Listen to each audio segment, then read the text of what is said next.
Continuing the conversation about the future and social change, I had a chance to speak recently with lyricist, MC, screenwriter, and organizer Boots Riley, frontman of the Oakland-based hip-hop group The Coup, and author of a brand new book, Tell Homeland Security We Are the Bomb. This is part 2 of my interview with Boots. You can find part 1 at our website. So is there anybody in the 2016 political scene that turns you on? Nope. It's not about, not in the 2012 scene or 2008 scene, 2004, none of that.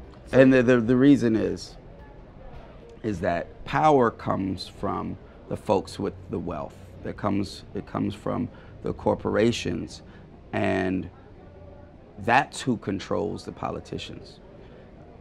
If you can have a movement that is able to stop profit, even on a reform level, you can force things to happen. You can force the folks you can go past the puppets to the puppet masters and make them make the puppets dance however you want them to. So if we have a mass movement that is able to use withholding of labor as a tool, we can make anyone do anything. I mean, affirmative action came in under Nixon. It's not because he was totally fascist right here, but just around this one thing, he was pretty progressive. No, it's because there was a movement building that they were scared of turning even more radical. And we got the New Deal, because there was the Communist Party that you talked about that posed a real threat. It's been a blow, because they got the TV, we got the truth. They own the judges, and we got the proof. We got hella people, they got helicopters, they got the bombs, and we got the guillotine. We got the guillotine, you better run. So what happened in those, what have become now red states? You talked about Alabama, Utah. You go to Appalachia today, there's plenty of radical people in terms of people fired up about how corporations are using their land and their labor. But there's not a whole lot of organizing. Well, there's some, but the national organizations don't seem to have much of a presence there. Well, there's only 7% of folks that are involved in the U.S. that are involved in unions, right? And a lot of that is because the tactics of those unions, one, the radicals all left them, right? And the laws, the Taft-Hartley laws, don't allow for sympathy strikes. They don't allow for multi-sites to be striking against one corporation or anything like that. And that's what's going to be necessary to win. And I think people are looking for, the reason why there's not a lot of organizing is that people are looking for ways for movements to work. So they don't want to get involved in something that they don't think is going to win. I mean, similarly, you can even look at that with voting. Like, people are like, oh, I'm not going to vote for that person because they're not going to win. With campaigns and struggles, it's like that. We got to give them something that they think has at least the logical ability to win.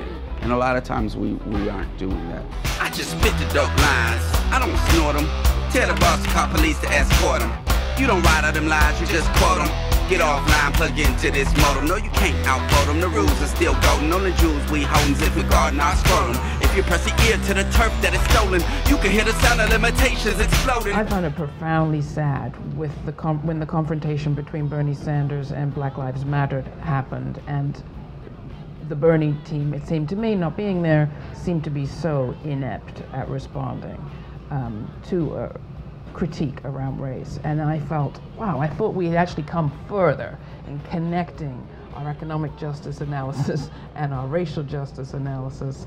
I guess we have a whole lot of work left to do, but I'm assuming you were looking at that situation and the confrontation with Hillary Clinton too, and had some thoughts? Well, I mean, what my goal is to do with my art is to help build a movement build a mass movement that can use withholding of labor as a strategy for social change. I think that elections are a dead end, and it's not just a slogan. You know, we've seen it in recent history. We've seen it along recent history. We had a big anti-war movement against in the early 2000s against the Iraq War, and that turned into a pro-Kerry movement. As soon as the election was over, that was done. Built up again, an anti-war movement that turned into a pro-Obama movement. And even though that was like, there were so many grassroots folks involved, and they were like talking about the networks. They had massive networks made. But what it is that what you're telling people is that this guy is a game changer. And what we're doing is we're not really being honest with people when we say that. And because that's the only way you're going to get people to come to vote, is if they think so. The reason that people don't vote is because they know that it doesn't it's not a personality contest. It doesn't matter who's in office. You could elect Che Guevara, you know. The president has a function, and that function is to work for the ruling class. So how do we affect change? Because some people are like, well, if you're saying we don't vote, then what do we do? But we have taken our energy away from organizing at the workplace, from radicals organizing at the workplace, and put it into voting for this candidate and voting for that candidate. And it makes sense, because since the left has only put up like, well, we can get out on the street and let people know we don't like it, and our voices will be heard, and those in power will be scared of our voices. That's the same, instead of saying, well, this is part of the step until we can organize in the workplace and we can stop profit, instead of saying that, that's what we're saying, is let your voice be heard. So voting is letting your voice be heard, so of course it seems interchangeable. We're really giving an incorrect analysis of how power works when we tell people that voting for because yeah, there are, I'm not gonna be naive and say that there aren't differences in candidates. There are differences, and there's a small little wiggle room that happens. But that wiggle room is that you can get from that, the couple things you can get, is far outweighed by the decimation of mass movements that happen when any election comes around. It's like a hot wild baby when we put it together. When the sparks fly, we'll ignite the future forever. This is the last kiss, Martin never gave a Coretta. It's like a paparazzi picture when I flash my Beretta. I got scars on my back, the truth on my tongue. I had the money in my hand when that alarm got wrong. We wanna breathe fire and freedom from our lungs. To homeland security, we are the bomb. Clap. Magic clap. Clap. Right? Your work is, as you just said, is about creating fertile ground for organizing. You've also talked about imagination and the importance of imagining movements that maybe don't exist yet, a lot of what you did in the coup. You have a line, this will be the year that we've been waiting for. Will this be the year we've been waiting for? Which year will be the year we've been waiting for? And what do you see as the role of that aspiring, that kind of manufacture of vision? Every year that we take action and move ourselves more towards that goal, every year that we that we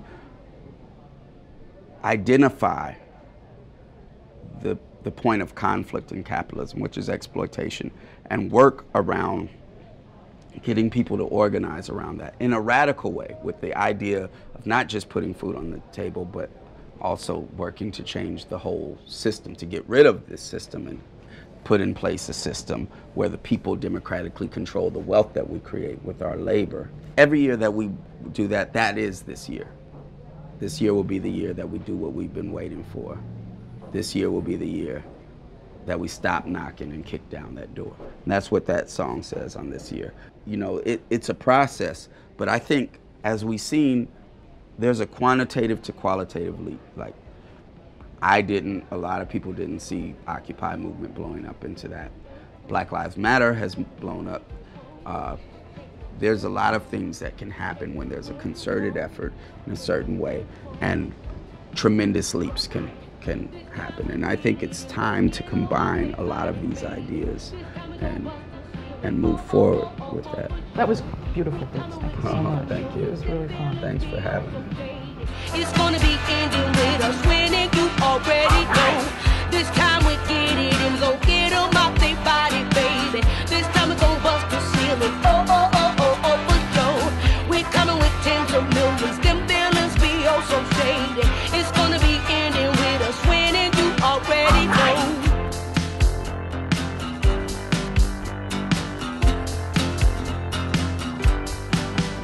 That was part 2 of my interview with Boots Riley. For more information about his book tour and his book, Tell Homeland Security We're the Bomb, visit our website.